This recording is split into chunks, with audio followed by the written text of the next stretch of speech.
Assalamualaikum warahmatullahi wabarakatuh. Bismillah walhamdulillah wassalatu wassalamu ala rasulillah Sayyidina Muhammadin ibni Abdillah wa ala alihi wa sahbihi wa man tabi'ahu wa walah wala hawla wala quwata illa billah amma ba'd.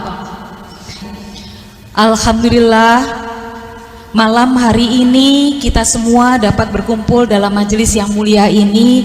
Terima kasih kepada LDNU pengurus pusat yang telah menyelenggarakan Haul Gusdur di tahun ke-10 sejak berpulangnya almarhumullah. Kira-kira 10 tahun yang lalu, tepatnya pada tanggal 24 malam 25 Desember tahun 2009, sore hari saya ingat sekali saya menelpon almarhumullah. Waktu itu beliau baru saja dari kediaman Kiai Haji Mustafa Bisri, sahabat karib beliau, dan waktu itu tugas saya adalah membujuk beliau untuk kembali ke Jakarta karena beliau kondisinya memang secara kesehatan waktu itu tidak terlalu baik dan sudah sangat capek. Saya ditelepon oleh ibu mengatakan, dibujuk wahailah kundur se ini bapak ngersakno langsung ke Tebu Ireng. Jadi saya menelpon beliau, saya matur, Pak, bapak kundur rumiyin nggih, bapak pulang dulu ke Jakarta ya, besok cuci darah dulu, nanti kalau memang harus ke Tebu Ireng, ke Jombang setelah itu. Lalu beliau mengatakan, enggak nak, bapak sudah dipanggil Mbah Hashim, bapak harus ke Jombang malam ini. Dan akhirnya beliau sore itu bertolak ke Jombang. Sampai Jombang beliau terjatuh karena lemas dan langsung dibawa ke rumah sakit di RSUD Jombang. Belum sempat ke Makbaro Tebu Ireng, belum sempat. Kami mengupayakan agar beliau mendapatkan waktu untuk beristirahat di rumah sakit umum daerah Jombang.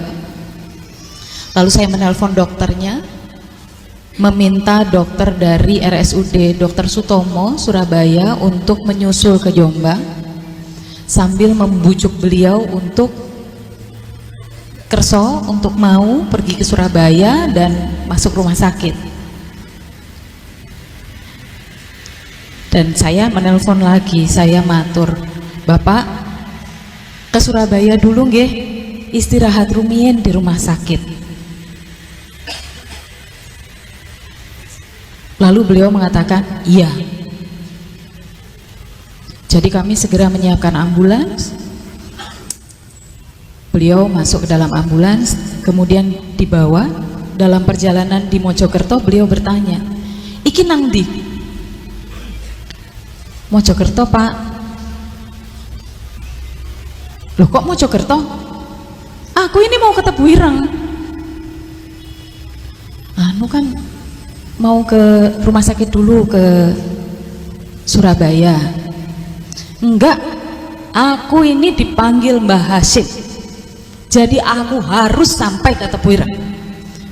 Maka malam itu juga ambulansnya berbalik arah, kembali ke Makbaro, ke Tebu Ireng.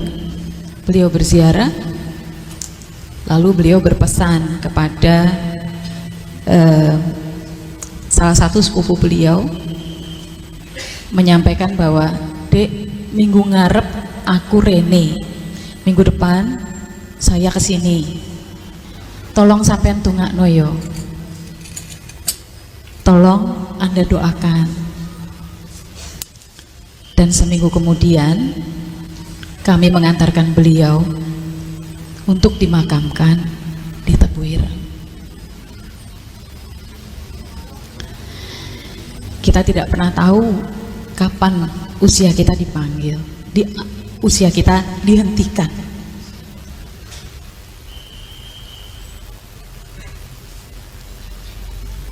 Malam hari ini kita berkumpul bukan untuk memuja-muji beliau, tapi karena kita ingin belajar, karena kita ingin mengambil keteladanan, karena kita ingin mencari inspirasi, terutama di dalam situasi kehidupan kebangsaan kita yang seperti ini sekarang, yang banyak kebencian, banyak permusuhan, banyak prasangka, banyak orang hanya mencari kepentingannya sendiri atau kepentingan golongannya. Banyak orang yang maunya menang dan mengalahkan yang lainnya. Banyak orang yang sibuk menumpuk harta, seakan-akan itu nanti bisa dibawanya. Malam hari ini kita tidak hanya belajar tentang Gus Dur, tapi melalui belajar tentang Gus Dur kita belajar dari para pendahulunya, dari para guru-gurunya. Karena beliau selalu menyampaikan di mana-mana, saya ini hanya muridnya Poro Yai, saya ini muridnya Mbah Hashim, saya ini muridnya Mbah Wahid, saya ini muridnya Mbah Bisri Sansuri, saya ini muridnya Mbah Wahab. Beliau selalu mengulang-ulang itu. Kita yang baru mencapai sedikit saja dalam kehidupan kita, kadang-kadang jumawanya, sombongnya sudah seakan-akan dunia berputar karena kita. Seberapa sering kita mengingat guru-guru kita? Seberapa sering kita merasakan betul, meresapi betul bahwa apa yang ada dalam diri kita sekarang itu karena ada orang-orang lain yang telah membuka jalan untuk kita, yang telah mengajarkan kepada kita. Malam hari ini kita belajar.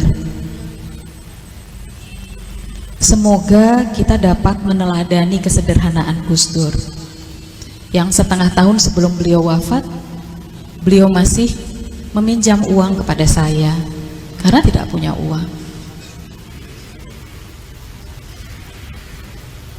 Beliau mantan presiden, beliau 15 tahun menjadi ketua umum organisasi masyarakat Islam terbesar di dunia. Beliau menulis, beliau bicara di mana-mana, tapi beliau tidak punya uang.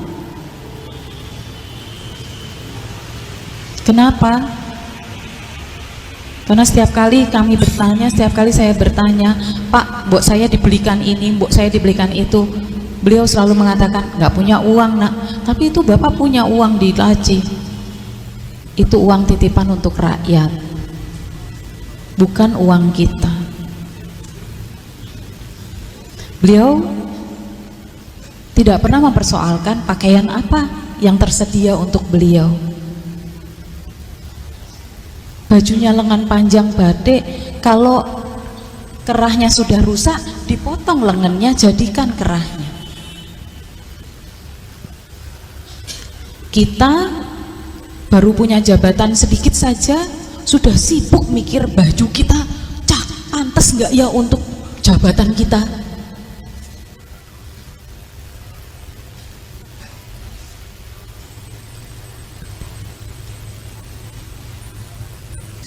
Apakah kita bisa meneladani zuhud beliau dari gemerlap kekuasaan dan materi? Banyak orang ketika sudah memiliki jabatan lalu lupa bahwa jabatannya adalah amanah, wasilah untuk kemaslahatan umat. Semoga kita dapat meneladani kerendahan hati beliau dalam memandang sesama manusia yang setara di hadapan Allah Sang Pencipta. Kita semua ini hamba. Kita hanya menghamba kepada Allah Subhanahu wa Ta'ala. Kita tidak menghamba pada yang lainnya, dan kita juga tidak boleh memperhambakan orang lain. Mampukah kita dengan sungguh-sungguh melihat orang lain sebagai makhluk yang setara dengan kita, walaupun dia berbeda, walaupun dia dari kelompok sosial yang lebih rendah, walaupun dia dari kelompok orang-orang yang membenci NU, membenci kita. Semoga kita juga dapat meneladani Al-Mahfurlah, memiliki rasa humor untuk menertawakan diri sendiri. Gus Dur paling jago mentertawakan diri sendiri. Beliau tidak pernah menggunakan humornya untuk merendahkan orang lain, tapi selalu menertawakan diri sendiri. Karena menurut beliau, menertawakan diri sendiri itu membantu mengingatkan diri kita untuk tetap rendah hati.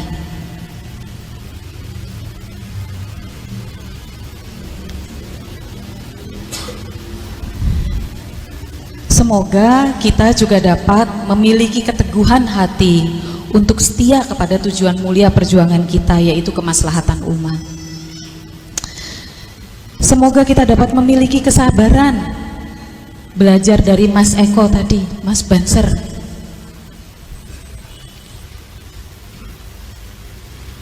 Kita harus mendaki jalan terjal memperjuangkan keadilan bagi sesama bangsa Indonesia. Semoga kita diberi kesabaran. Semoga kita dapat meneladani kebesaran jiwa Al-Mahfurlah dalam menerima kekalahan dan kegagalan hidup. Sebab Gus Dur banyak sekali mengalami kegagalan, tapi itu tidak menyurutkan langkah beliau, tidak menjadikan kegagalan itu sebagai batu sandungan. Kegagalan apa yang lebih besar dari didongkel oleh konspirasi politik dari kedudukan sebagai Presiden Republik Indonesia? Dituduh korupsi walau tidak pernah terbukti sampai sekarang. Apakah setelah itu, setelah terbukti bahwa beliau tidak korupsi, beliau tidak mengambil dana dari Sultan Brunei, apakah beliau kemudian berkoar-koar meminta haknya, menuntut masyarakat? Tidak. Beliau mengakui bahwa ini semua adalah permainan politik, dan beliau sudah menetapkan bahwa ada cara lain untuk berjuang. Semoga kita bisa meneladani kebesaran jiwa beliau, tidak surut langkah pada saat kita berhadapan dengan batu sandungan. Dan semoga kita semua dapat terus bersikap istiqomah, melihat hidup kita hanya sebagai saluran berkah untuk orang-orang yang ada di sekitar kita. Khairun nas anfa'uhum linnas. Bagi Gus Dur itu bukan jargon, bukan slogan, bukan pemanis bibir, tapi beliau meyakini betul bahwa tugas mewujudkan Islam rahmatan lil alamin tidak bisa ditawar.